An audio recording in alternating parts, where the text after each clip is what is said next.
young girls growing up are taught really, really early to protect themselves and be really shy and quiet.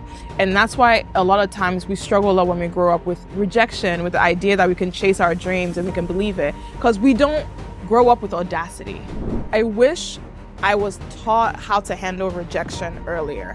When I walk into spaces, I either have cancer, alopecia, some sort of skin disease or sickness, because I can't possibly choose to also not have hair, limiting you instead of allowing you open up and be exactly who you want to be.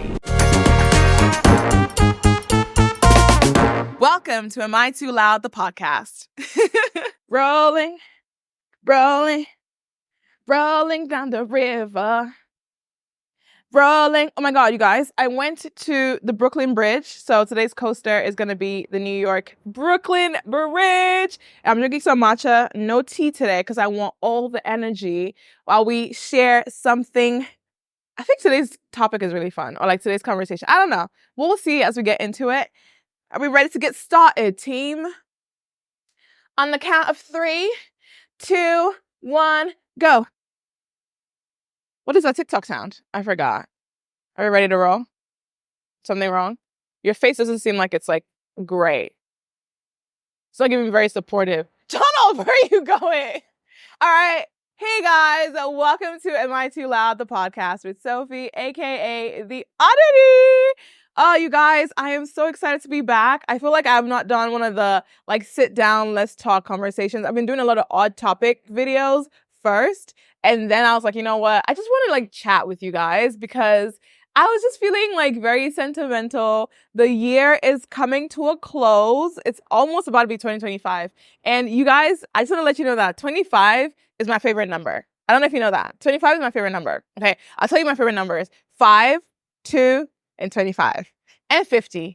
I think 50 is a solid number too. And I really feel like 25 is like a sexy number, like that kind of number that like just shows richness and success and growth. So like when I turned 25 on the 25th of June, that's my birthday. It was like my golden birthday. My life changed. It was incredible. And so I feel like my life is going to change in 2025. That makes no sense for the topic of the podcast, but I just wanted to share because I really like 25. And as I'm thinking about the end of 2024 and everything that has been accomplished this year, I was going through, because I'm doing a video about the highlights of my year, and just was like led me to the moment I am right now. And one video particularly stood out to me. I'm going to insert here. It was a video that got me to 100,000 subscribers on YouTube on my vlog channel last year. And it's a video that I did about the Barbie. Y'all know Barbie. Barbie was crazy last year. And it was a video about like, you know, as a woman, you're told to, you know, fit in, to not do too much, to be, you know, sexy, but like to not too sexy. It was a whole montage. And that video, I think now, I have no idea how many million views it has, but it went crazy viral. Like Viola Davis reposted it. And it was just like, it was the beginning of me being like, okay, there's still a lot of women, even till today, who still feel so exhausted by society and the standards society has for us. And so I was like, you know what? I want to do a podcast episode on girlhood. And I don't think I can encapsulate what girlhood is in just one podcast episode, but I think we could do a little start, because I think one of the biggest things for me as I continue doing this like career that I'm in is how many labels are put on me and how many restrictions I have on myself because I am a woman. Right? And I'm not only just a woman, I am a Black woman. Okay. I'm not just a Black woman. I'm an African woman. I'm not just an African woman. I am a 27-year-old woman. And I can keep going on and on and on. I'm a Muslim woman. Like there's so many layers to being a woman in my world. And I was like, you know what? I want to talk about it. So today's episode is going to be about girlhood. And we're going to start at the beginning. What does it actually even mean to be a girl?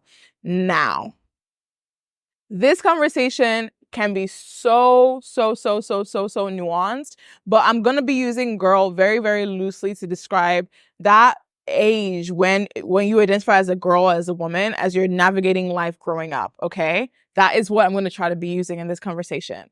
So where do I start from? Okay.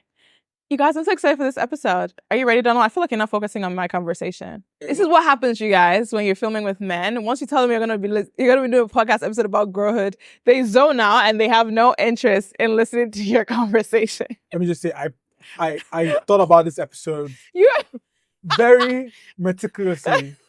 True. Ultimately, I'm here to listen and learn. So, I lie. Okay.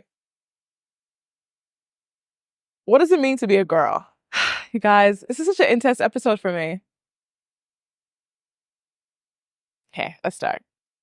What does it mean to be a girl? One of the biggest videos that shapes my life that I've actually never talked about online was Chimamanda Adichie. I don't know if you know Chimamanda. She's an incredible Nigerian author, poet. It's an incredible, incredible pioneer for feminism. She had a TED Talk called The Dangers of a Single Story. And when I first listened to that TED Talk, I can't remember how long ago it was, but I was living in Nigeria at the time. I listened to that TED Talk. I would like to tell you a few personal stories about what I like to call the danger of the single story. I thought about this when I left Nigeria to go to university in the United States. I was 19. My American roommate was shocked by me. She asked where I had learned to speak English so well and was confused when I said that Nigeria happened to have English as its official language. She asked if she could listen to what she called my tribal music and was consequently very disappointed when I produced my tape of Mariah Carey.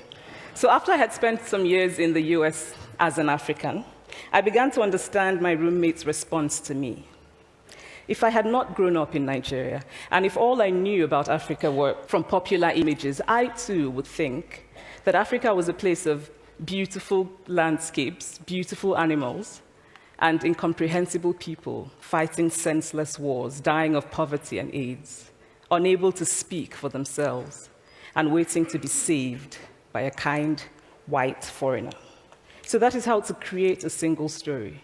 Show a people as one thing, as only one thing, over and over again, and that is what they become.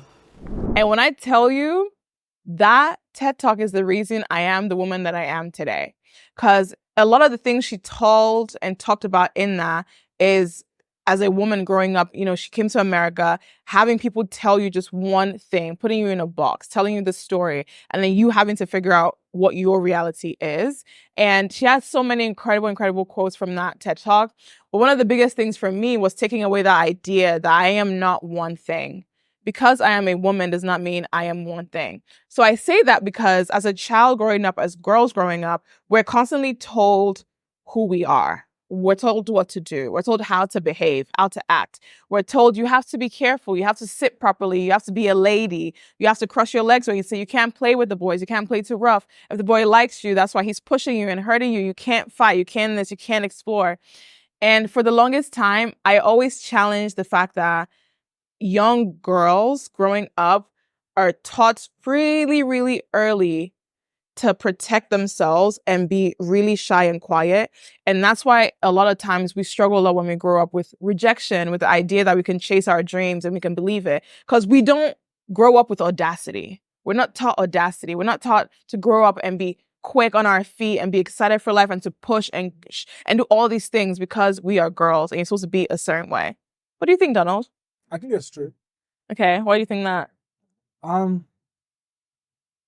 I think it's a little bit different, right? From growing up, I grew up in a house where like the first child, my sister, right? But your sister's a different breed. Right. So that's the perspective, right? Yeah. My perspective is there was no difference between how I was treated and how my sister was I think she would argue against that vehemently. She would. Okay. Right. But in terms of like she got the opportunities to go to school, there was no like, oh, like I have to go to school. Yeah. Now, in terms of like how like my mom treated me, right, and how she shielded me away from like some chores or responsibility on like cooking, like I was never like cooking was not on me, cleaning was not on me. Yeah. And a lot of times she would get blamed for things that I would do. Yeah, that's true. Because she's the elder sister. Exactly. Right. Which is also a whole different perspective on things. Yeah.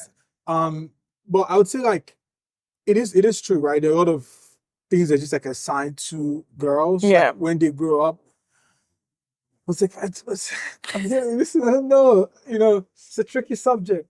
No, I like to ask because I think in one of the episodes we talked about from the beginning, we talked about like when we see kids outside playing and like you see a young girl playing versus a young boy playing, how you perceive that young girl versus the young boy is always different. Because boys are meant to be rough or like ambitious or seeking, and women are meant to be more timid and quiet and like less, right?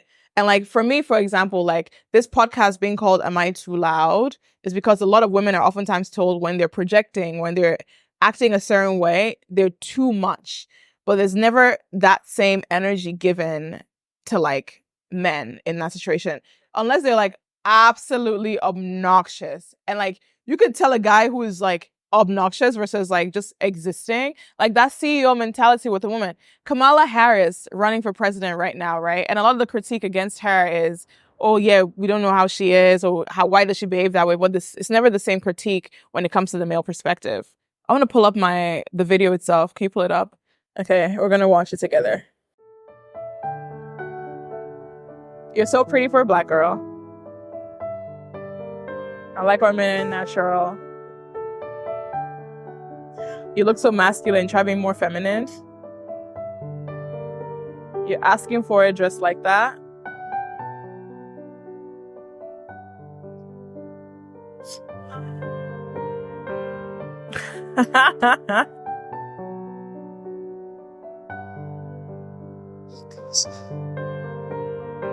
Gosh, you're so loud.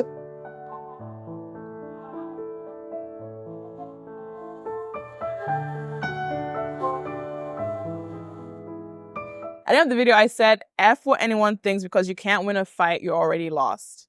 Yeah. And I remember why I particularly used those words was because as I was even like recording the video and I was writing like things that as a girl you were oftentimes told, it felt like a losing battle. Like it felt like at some point, this is our reality and we just have to face it. Like there's nothing else. There's no argument to be made because that's how society has already deemed us and there's nothing else we can do about it.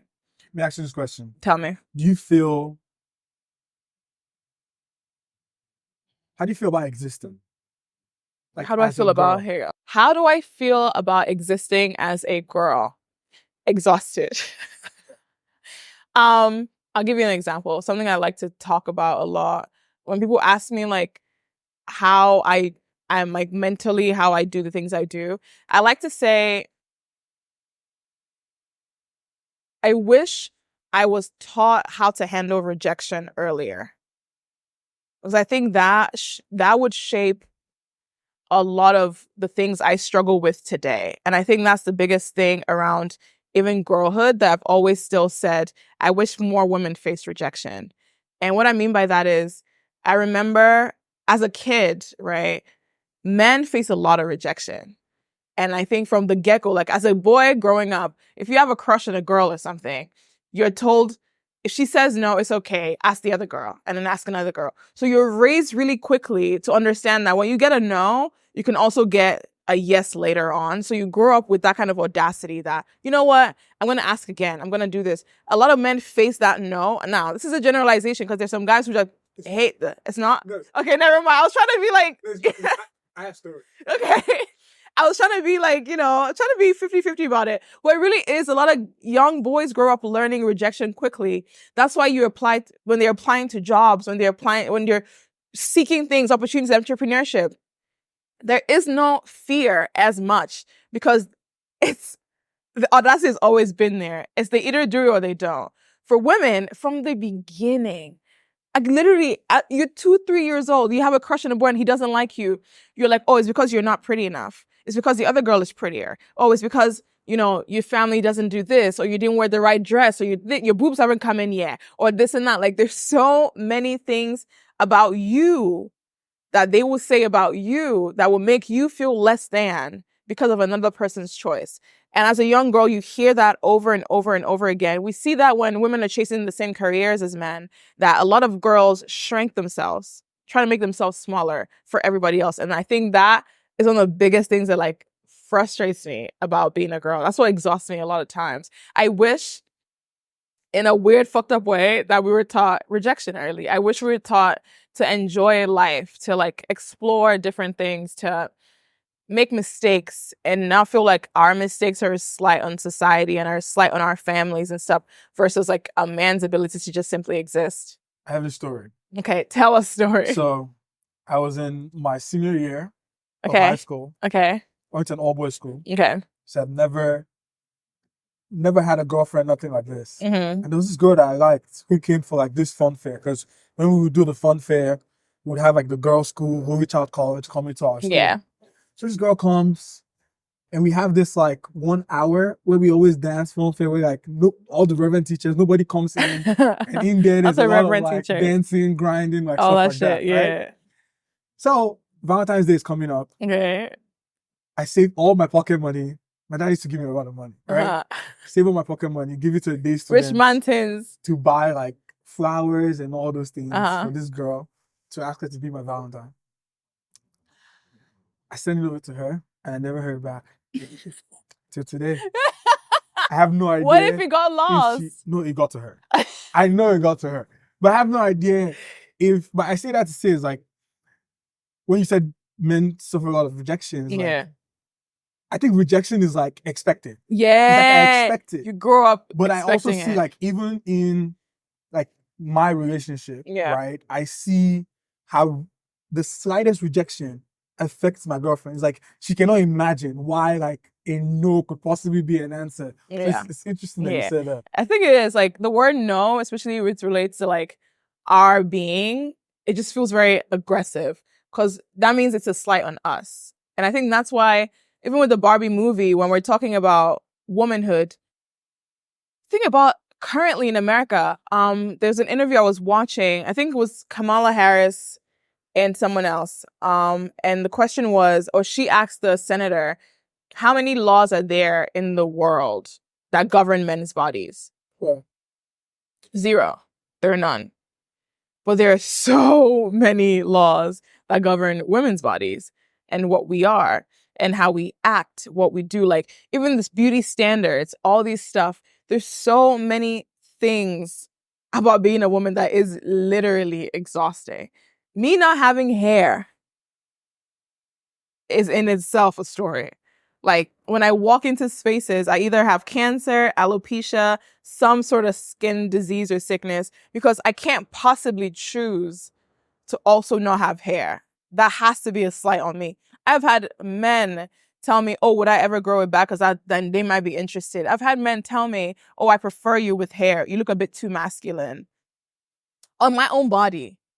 Like the sort of audacity that takes to feel ownership over a person is insane to me. Like I even on the conversation of equality and equity and feminism, this episode is gonna go in so many different directions because girlhood again cannot be like one, like it can't be a full succinct like thing. I just wanted to talk about this because even thinking about feminism and equality, it's so hard to literally tell men we just want to be treated equitable. I don't even say equality anymore. I just say equitable because a society that has constantly put you down, there is no expectation of equality.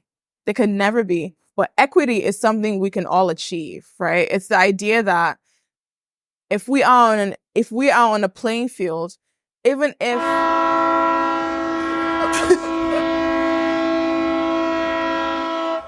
okay.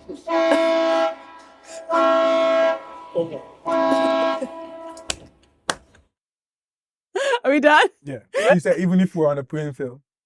Like even if we're on the same level playing field, a man in society right now is never equal to a woman. Like if we're on the same turf, same green grass, and you have a man and a woman standing right beside each other, they're not equal to each other.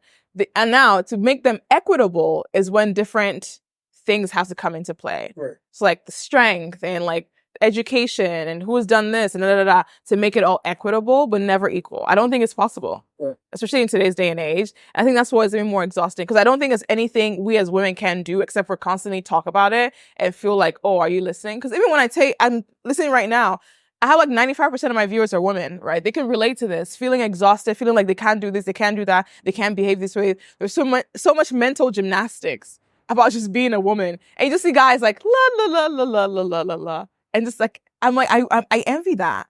I wish more women had I don't want to use a word that might take it away, had the audacity to feel like our male counterparts could. I hear you. I agree, but I also disagree. Tell me. But I think I want to make sure like I'm not speaking from just my experiences alone. Okay. Right? Because I'm fortunate to be around a lot of women that have audacity. Yes. This is not one, it's not two. Yes. It's like 20 plus. Donald is around a lot of women. Right? So a lot of women. A lot. Yeah. You know what I mean? It's like, so my perspective is like very different. Okay. But, something you said about like men. Yes. So you said about men having the freedom. Yes. And the audacity. Yes. I don't think that's true too. Tell me why. I think, and this is a problem with the conversation, right? I feel like there's this thing where the popular conversation is that like men have audacity, women don't. Okay. But when you actually look at the foundation and what is actually happening like in the home, it's like the fact that a woman can even push out a baby. That's a level of audacity that a man cannot have. Yeah. Do you understand what I mean? Yeah. But do you understand that she can only do that in biological terms because of the man? So the power dynamic is already different. Okay. You see what I mean? Right. Like think about it, even like bringing up the biological clock, right? For a woman.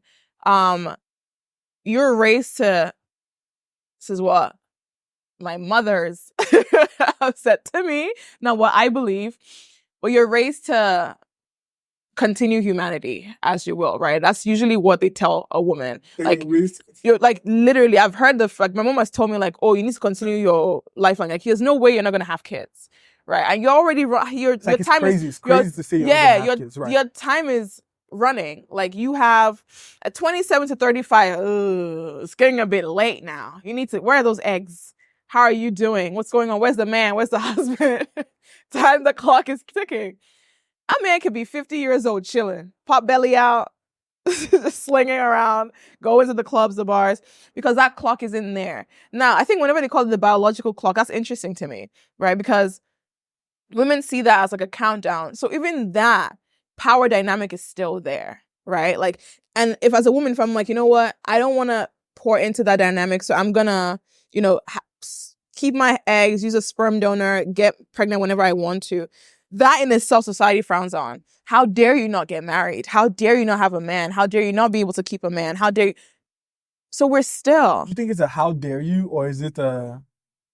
It's unfortunate. It's like no, unfortunate. Then It's what? kind of like a. They don't understand it. Yes. Right. Yes, but it is still an how dare you. It's an idea that like when you're the oddity. Mm-hmm.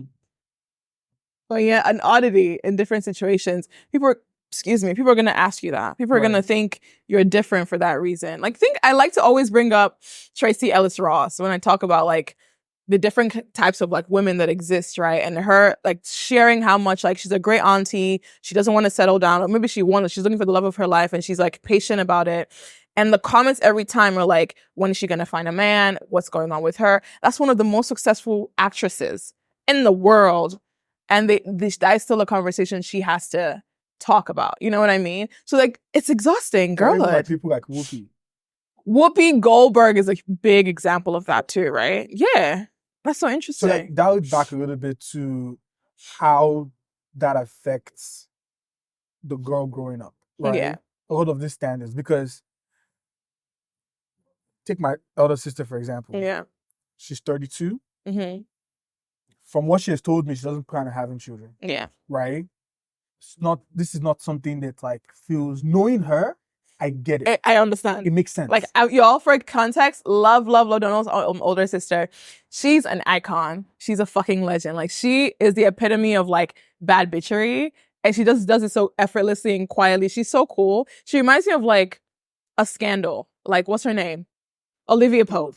Yeah, that's like the energy she gives. And she has like a whole library of books, and she reads, and she's smart. So I'm like, ooh, let me talk about this.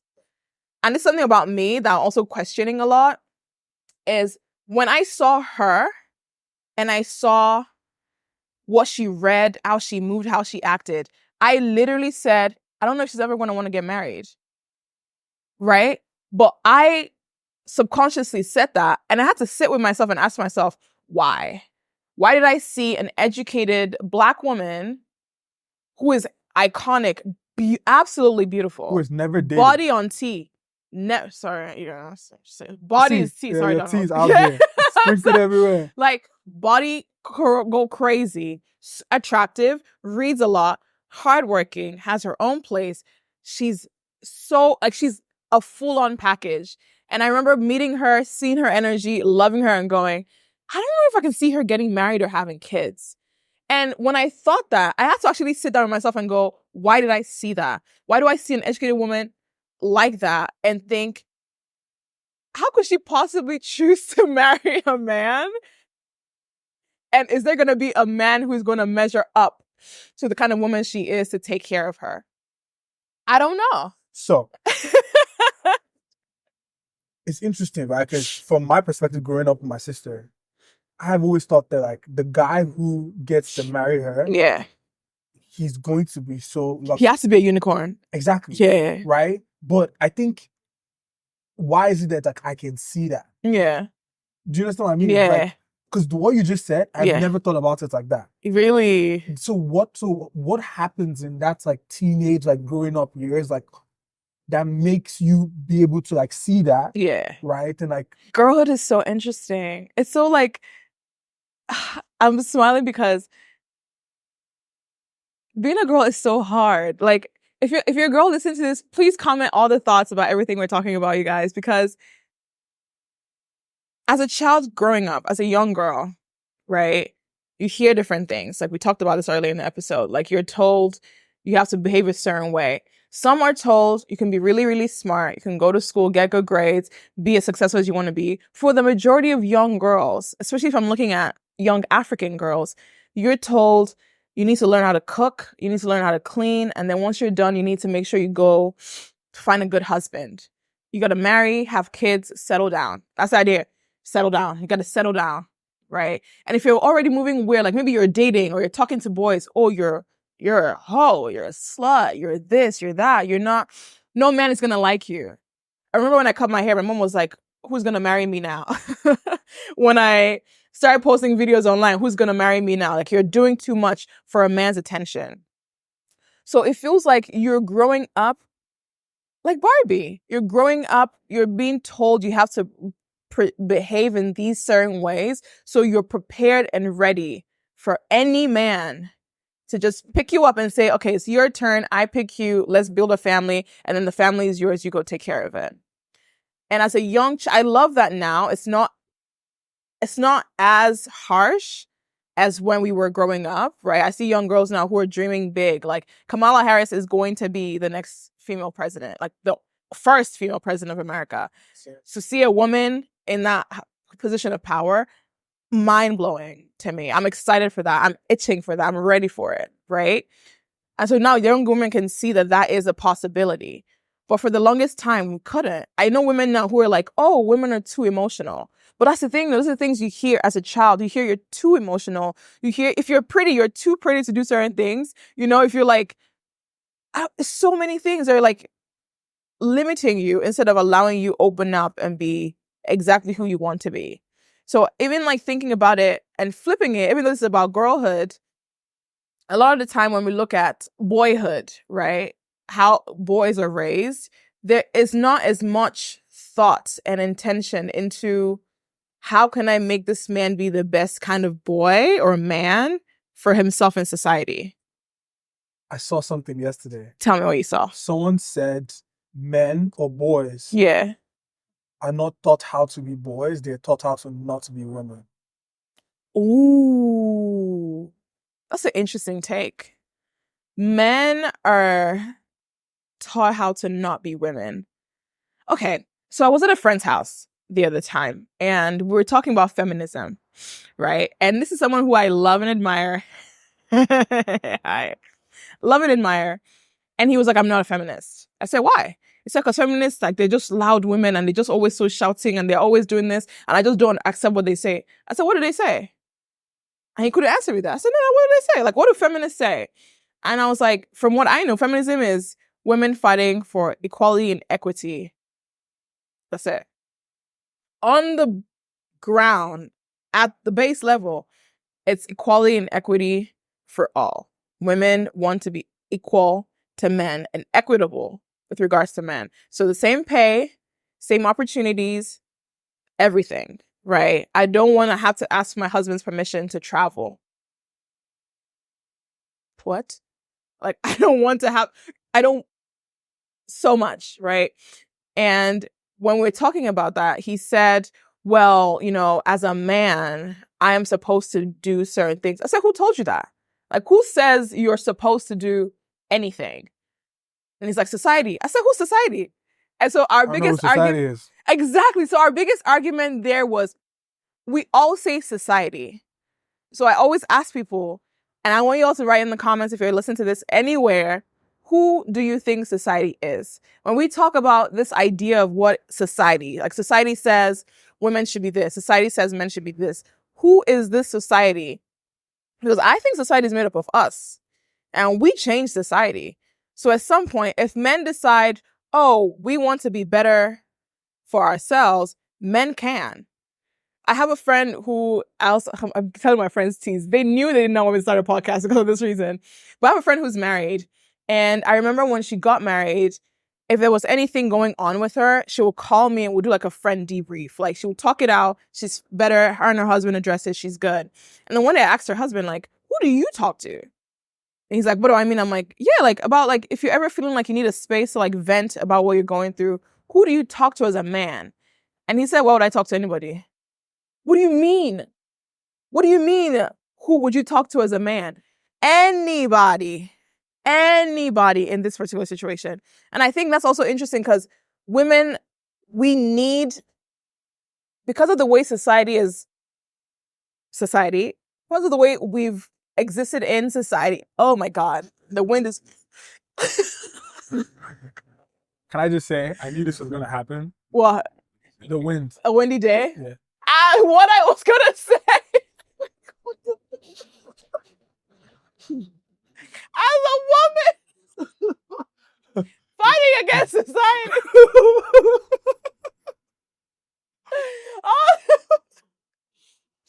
Oh my God. Reporting live from New York City. The category 5. Don't joke about that, nigga. You're going to get canceled, bitch.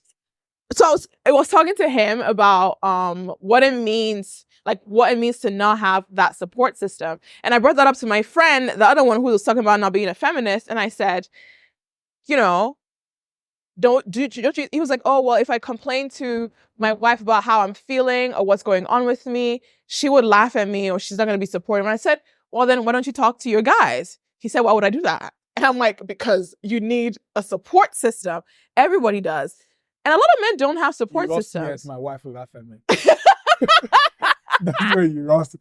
No, because like, I agree, right? Yeah. A lot of men don't have support systems. I think for me, when I was younger, like 20 to 25, I struggled a lot with like talking to people. And you went to an all-boys school. Shouldn't that even have built more like better relationships with the boys? Yes, yeah. But that's the thing, right? Like it comes from me. I see myself as the guy who is always helping my guy friends. Because I see them. And because I know how they wouldn't open up, I do that. But they're not able to do it for me. Right? So honestly, was it because of your sister that you thought you were empathetic? Is it just you as like your chemical imbalance?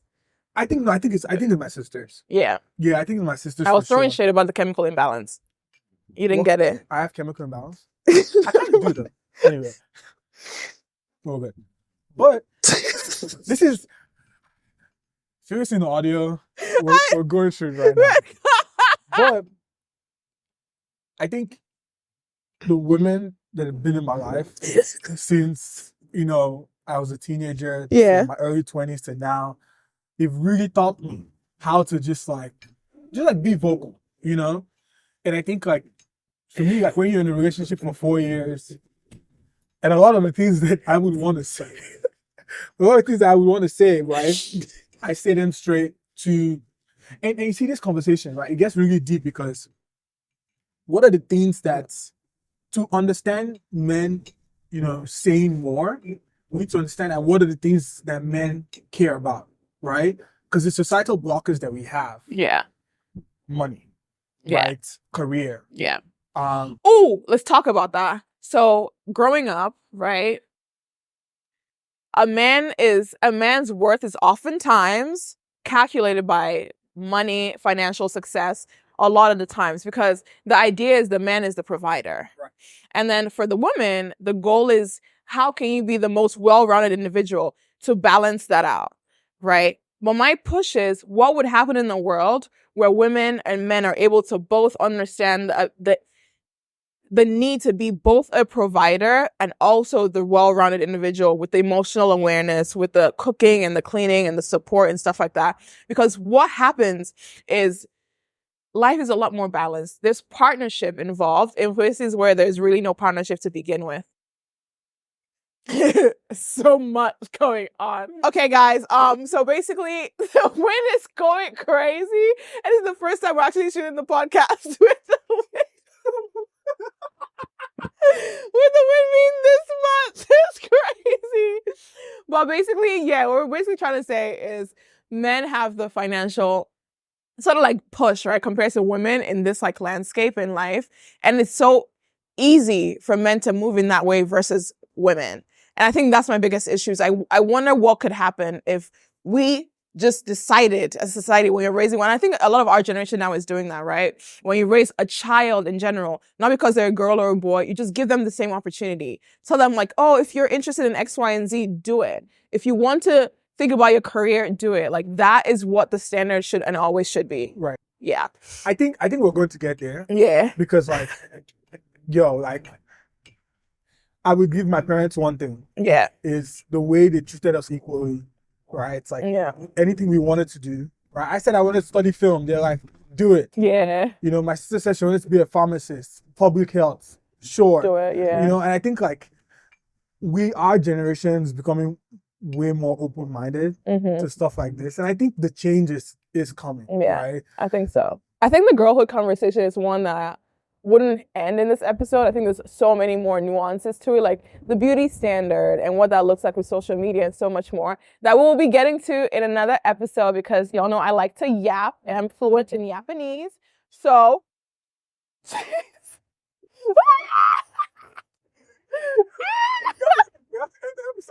to end the episode, y'all. We